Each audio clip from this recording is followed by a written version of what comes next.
તો વાત કરીએ આપણે સમાચારમાં મહત્વના સમાચારની ભારે વરસાદને કારણે મહારાષ્ટ્રના પાલઘર પાસે ટ્રેક પર પાણી ભરાયા પાલઘર પાસે ટ્રેક પર પાણી ભરાવાના મહત્વના સમાચાર ભારે વરસાદને કારણે મહારાષ્ટ્રના પાલઘર પાસે ટ્રેક પર પાણી ભરાયા ટ્રેક પર પાણી ભરાતા રેલ વ્યવહાર ખોરવાયો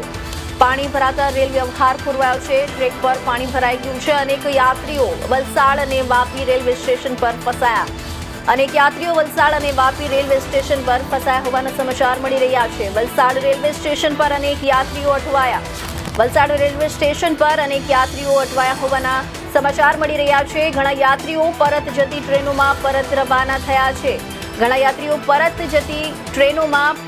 પરત રવાના થયા કેટલાક લોકો વૈકલ્પિક વ્યવસ્થાની શોધમાં તો કેટલાક લોકો વૈકલ્પિક વ્યવસ્થાની શોધમાં જોવા મળી રહ્યા છે વલસાડ રેલવે સ્ટેશન પર હેલ્પલાઇનની વ્યવસ્થા કરાઈ છે વલસાડ રેલવે સ્ટેશન પર હેલ્પલાઇનની વ્યવસ્થા કરાઈ છે વલસાડ રેલવે સ્ટેશન પર અનેક યાત્રીઓ અટવાઈ ગયા હોવાના સમાચાર મળી રહ્યા છે ટ્રેક પર પાણી ભરાતા રેલ વ્યવહાર ખોરવાયો છે વલસાડ રેલવે સ્ટેશન પર હેલ્પલાઇનની વ્યવસ્થા કરાઈ છે વલસાડ એસટી બસ ડેપો દ્વારા મુંબઈ જવા માટે વિશેષ બસ મૂકવામાં આવી છે તો આ તરફ આ સમગ્ર ઘટનાને લઈને વલસાડ એસટી બસ ડેપો દ્વારા એક મહત્વનો નિર્ણય લેવામાં આવ્યો છે જેમાં મુંબઈ જવા માટે વિશેષ એક બસ ફાળવણી કરવામાં આવી છે બસ મૂકવામાં આવી છે તો આ તરફ મહત્વના સમાચારમાં આપણે વિગતવાર વાત કરીએ તો વલસાડમાં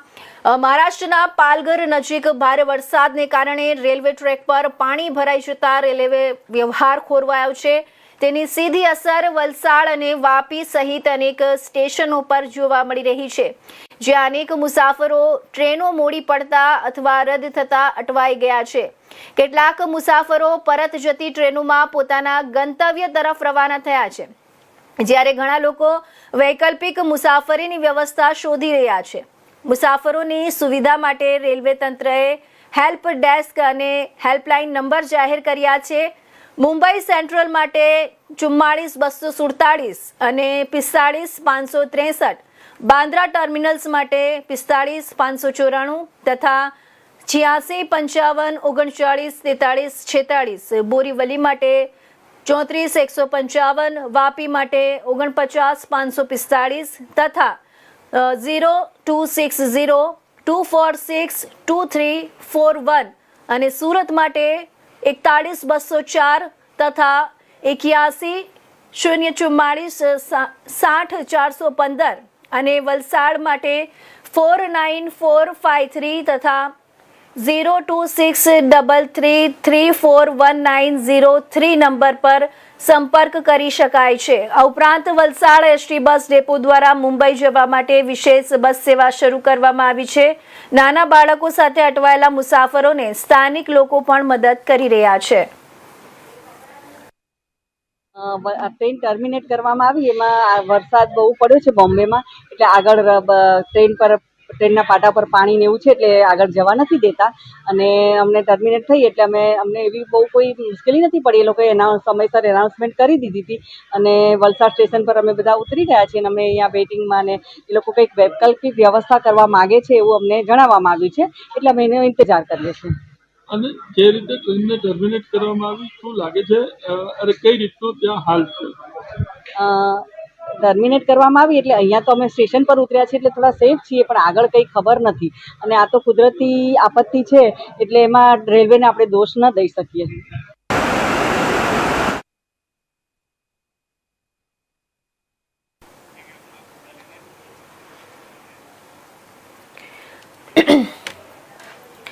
તો આ તરફ આપણે વાત કરીએ મહારાષ્ટ્રના પાલઘર નજીક ભારે વરસાદને કારણે રેલવે ટ્રેક પર પાણી ભરાતા પશ્ચિમ રેલવેનો ટ્રેન વ્યવહાર ગંભીર રીતે પ્રભાવિત થયો છે તેની સીધી અસર વલસાડ અને વાપી સહિતના સ્ટેશનો પર જોવા મળી રહી છે જ્યાં અનેક મુસાફરો કલાકો સુધી અટવાઈ ગયા છે તો હાલની સ્થિતિ શું છે અને રેલવે તેમજ સ્થાનિક તંત્ર દ્વારા શું વ્યવસ્થા કરવામાં આવી રહી છે તે અંગે વધુ માહિતી મેળવવી અમારા સંવાદદાતા જય વૈદ્ય પાસેથી જી જય હાલ વલસાડ રેલવે સ્ટેશન પર કેવી સ્થિતિ છે કેટલા મુસાફરો હજુ પણ અટવાયેલા છે શું છે સમગ્ર માહિતી જી બિલકુલ ભારે વરસાદના કારણે પાલઘર પાસે ટ્રેક પાણીમાં ગરકાવ થયા છે જેના કારણે મુંબઈ તરફ જતી અનેક ટ્રેનો અટકી પડી છે અત્યારે વલસાડ અને વાપી રેલવે સ્ટેશન પર ભારે મુસાફરોની અફરાતફરી સેંકડો યાત્રીઓ જેમાં નાના બાળકો અને મહિલા પણ સામેલ છે તેઓ સ્ટેશન પર અટવાયા હતા ઘણા યાત્રીઓ એવા છે કે લાંબા સમય સુધી રાહ જોયા બાદ પરત જતી ટ્રેનોમાં બેસીને પોતાના વતન તરફ રવાના થઈ ગયા હતા, જ્યારે કેટલાક મુસાફરો પોતાના ગંતવ્ય સ્થાને પહોંચવા માટે વૈકલ્પિક વાહનો અને વ્યવસ્થાની શોધ કરી રહ્યા છે. રેલવે પ્રશાસન દ્વારા મુસાફરોની માહિતી અને સહાય માટે વલસાડ રેલવે સ્ટેશન પર તાત્કાલિક હેલ્પલાઇન ડેસ્ક શરૂ કરવામાં આવી છે. સૌથી રાહતના સમાચાર એ છે કે વલસાડ એસટી બસ ડેપો દ્વારા મુંબઈ તરફ જવા માંગતા મુસાફરો માટે વિશેષ બસોની વ્યવસ્થા કરવામાં આવી છે, જેથી લોકો સુરક્ષિત રીતે મુંબઈ પહોંચી શકે એમ. આ કપરી પરિસ્થિતિમાં સ્થાનિક લોકો પણ વ્યવહારે આવ્યા હતા અને જે વલસાડના જે સાંસદ છે ધવલ પટેલ, તેઓ પોતે પણ આવ્યા હતા અને તેઓએ ફૂડ પેકેટ વિતરણ કર્યા હતા અને જેવી ફૂડ પેકેટ જેવા કે બિસ્કિટ જેવા અને એવા વિતરણો કર્યા હતા અને હાલ પૂરતી બસ સેવા અને હેલ્પલાઇન ડેસ્ક શરૂ કરવામાં આવી છે, જેથી પરિસ્થિતિ કાબૂમાં આવે. જી જય, કઈ કઈ ટ્રેનો સૌથી વધુ પ્રભાવિત થઈ છે? ટ્રેનો રદ થઈ છે કે માત્ર મોડી ચાલી રહી છે? ટ્રેનો જે છે તે ઘણી ટ્રેનો રદ થઈ છે. મુંબઈથી જે આવતી ટ્રેનો છે તે ઘણી ટ્રેનો રદ થઈ છે અને રદ થવાના કારણે મુસાફરોને ઘરે હાલાકી વેઠવાનો વારો આવી રહ્યો છે. જી, રેલવે તંત્ર મુસાફરો માટે કઈ પ્રકારની મદદ અને વૈકલ્પિક વ્યવસ્થા કરી રહ્યું છે? રેલવે તંત્ર દ્વારા આજે છે તરત જ હેલ્પ ડેસ્ક ચાલુ કરવામાં આવ્યું છે અને બસ સેવા પણ ચાલુ કરવામાં આવી છે. તો સાથે જ તેઓ માટે લાઉન્જની પણ વ્યવસ્થા કરવામાં આવી છે. જે રાતે રોકાતા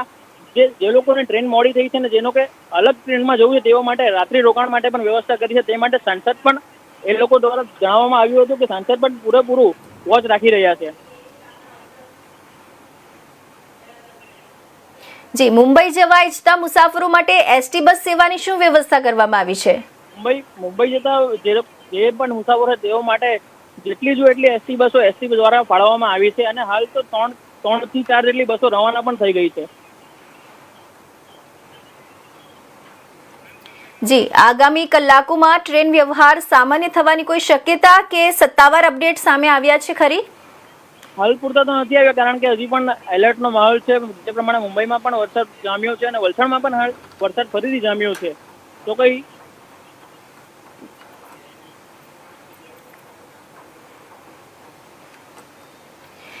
જી જય, ખૂબ ખૂબ ધન્યવાદ સમગ્ર